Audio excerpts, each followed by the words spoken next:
one family is planning to sue Washington State University because remember, he was a teacher there and he was acting in a weird way towards students, towards others, and people were creeped out by him. And so it's Steve and Chrissy Gonsalves. That's the parents of victim Kaylee Gonsalves. They intend to file a tort claim.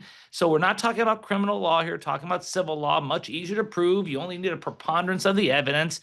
And they're going to, which is just as more likely than not that the university breached its duty of care. And I don't know, do they have a duty of care here that if they see some weirdo on campus that they have to banish him from campus? And if they even did banish him from campus, he could have still done this atrocity anyways. So I don't know about this lawsuit. What do you guys think? How about you, Arthur? What do you think about this Well, tort claim?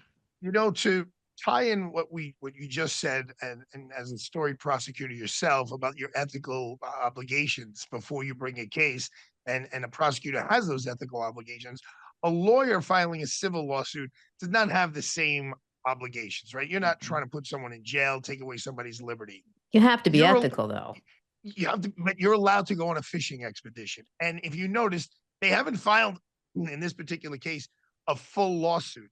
They put a notice like we're thinking about it, and it gives them some ability, I think, to use a subpoena power.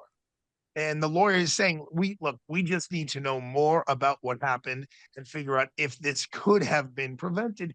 And there's some stuff there, David, that does raise an eyebrow. He was more than just a creep walking around campus. You know, in civil law, there's a notice provision in certain circumstances.